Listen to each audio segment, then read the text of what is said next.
Asal manusia bukan dari batu. Assalamualaikum warahmatullahi wabarakatuh. Serampang serimping ada jagung dalam selampe. Siapa di samping Jiung baru sampai. Nah di sebelah saya ini ada makhluk gaib yang kira-kira udah kagak asing lagi mukanya di perkancan televisi nasional yang pokoknya pada renyek. Nah ini sebelah sini ada encang saya, namanya Encang Minda. Assalamualaikum Cang. Waalaikumsalam warahmatullahi wabarakatuh. Sehat Cang? Sehat. Salim dulu dah biar Abdol. Tuh. Iya. Jadi kalau biasa orang di Bekasi ketemu sama orang yang lebih tua itu kudu salim. Itu salah satu adab sopan santun sebagai anak muda Bekasi. Cang, Yuk. saya mau nanya boleh ora Cang? Tanya kalau berani. Nah, iya sih. Ya boleh. Boleh ya Cang ya? Cang, kalau di Bekasi ini kan ada prosesi yang identik banget nih Cang nih sama kebudayaan kita sebagai orang Bekasi. Kalau mau nikahan itu kan biasanya ada bebawaan. Ya. Nah, bebawaan itu mulainya dari apaan aja, Cang?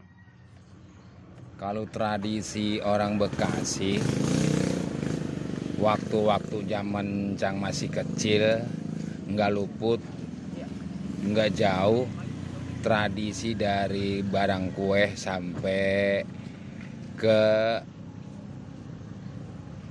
alat rumah tangga. Contoh, orang Bekasi kan nggak lupa karena tradisinya itu kuehnya kue mahal, tapi bikinnya tukang ribut, hasilnya nggak seberapa, tapi dikenang sampai sekarang. Apa tuh, Cang? Namanya kue dodol. Waduh. Iya, kue dodol tuh bikinnya lama. Recet, tukang marah, tukang ngambek. Tapi dibuat orang. Kenangan sampai saya masih dari masih kecil sampai udah tua begini masih disebut kue dodol kudangan. Kudangan. Nah, kudangan itu apa, Cang? Kudangan itu ada bahasa orang tua itu waktu dulu. Oh. Anaknya seandainya sakit atau seandainya dia masih kecil sakit terus punya jodoh. Dikasih dodol sama tetangga sedikit berebut jadi pada berantem. Nah, Neng, lu apa kapan udah gede nanti sekolah lu pinter, apa punya jodoh, ntar lu nikah, gue bawain dodol, gue kudangin dodol. Oh, najar istilahnya. Iya, najar. Nah, sebelumnya ngopi dulu, Cang. Kalau dodol emang temen anak kopi. Iya. Oh, bukan Bang. Sampai seruput sampai dalam banget dah, elah. Nah, itu kudangan bebawaan. Nah, kalau di Bekasi ini Cang, beda ora sih sama yang namanya rebut dangdang sama palang pintu, itu beda apa ora Cang? Ya, tradisinya mah orang-orangnya mah sama. Beda juga.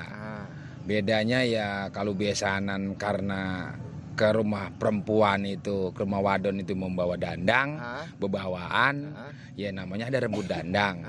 Kalau namanya palang pintu, itu paling enggak kita nerima tamu, paling enggak bahasanya wali kota, bapak gubernur, disebutnya itu palang pintu. Palang pintu. Iya, tradisi budaya Bekasi.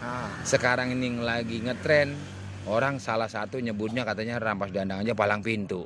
Nah, palang pintu aja nerima tamu katanya rebus dandang. Kudu ada backgroundnya, kudu ada barangnya, buktinya. Rampas dandang ya rampas dandang. Dandang yang dirampas. Dandang. Iya. Gitu. Jadi beda nih teman-teman antara palang pintu sama rebut dangdang. Kalau rebut dangdang dari bebawaan sampai ke dangdangnya kudu ada ya, Cang? Kudu ada. Kudu ada. Jadi kalau kagak ada dangdangnya namanya palang pintu, bukan rebut dangdang. Kan disebut-sebutin. Dari mulai kue, dari perabotan, dari kecantikan, dari perabotan dapur. Nah, itu perabotan dapur orang lelaki membawain banda. Supaya anak orang tuanya nanti kalau bebanda dibawain besan orang pakai beli.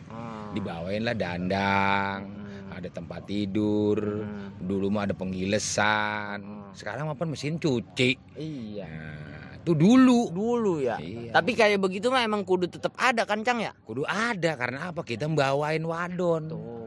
Iya, gitu bawain wadon. Jadi syarat mah tetap kudu dangdang mah kudu pakai dangdang, ontong diganti pakai rice cooker mentang-mentang zaman udah baru ya Cang ya. Nggak bisa, tradisi nggak bisa dihilangin. Nggak bisa dihilangin walaupun itu katanya masak pakai listrik, pakai setrum nggak gampang. kita tradisi orang Bekasi dibawa kemana? Nah itu dia. Harus ada dilestarikan, walaupun nggak bisa nanya ada yang bisa. Kan gitu. Tanya amen yang bisa. Nah kalau pakem rebut dangdang sendiri selain dangdangnya itu dari sisi apanya, Cang? Ya itu dia tadi, ada kan dandang itu ada tutupnya, ada cingkrem. Filosofinya kalau yang namanya cingkrem yang namanya tutup itu kan boleh katakan zaman dulu mah nganten baru itu pakai kudungan. Bukan pakai kembang. Kembangnya mah ada tapi kudungan dulu. Supaya apa? Nanti itu dandang apabila dia masak masuk ke pangkeng, dulu kan pakai pangkeng. Iya, pangkeng apaan ini biar teman-teman paham.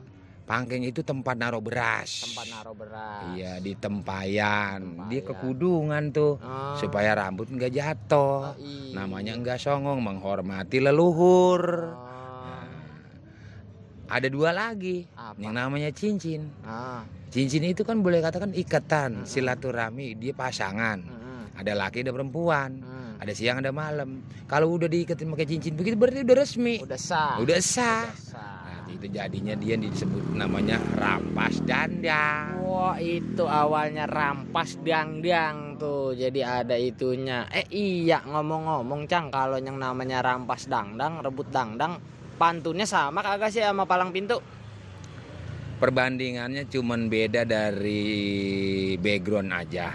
Yang beda pantun sama. Cuman yang penting kan dandang mah kan nggak kelihatan. Ini kan acaranya dandang. Oh ini palang pintu. Lah kita bawa pantun mah sama. Ya cuman kalau biasanya ini ada dandangnya juga, jagonya juga ada. Karena apa yang bawa kan jagonya, bawa dandang jago juara. Ya palang pintu juga. Kalau bisa lu buka itu portal kan ada juaranya juga, cuman nggak disebut mana palang pintu nerima tamu, mana palang pintu rampas dandang. Namanya palang pintu nerima tamu undangan duta besar, bupati, itu namanya disebutnya palang pintu. Sama pantunnya mah nggak jauh, nggak buang ke kemana. Kalau biasanan kan ciri khasnya dandang, nggak disebut, beda-beda gitu. Orang-orangnya itu juga sama. Nah itu teman-teman sekilas tentang rebut dangdang Bekasi. Semoga menjadi sumber referensi. Tadi kalau kata Encang Minda, budaya tradisi mah nggak akan pernah bisa berubah. Nah kalau nggak paham tanya, karena ada orang ya Cang ya. Iya ada yang bisa. Nah mudah-mudahan jadi sumber inspirasi buat teman-teman.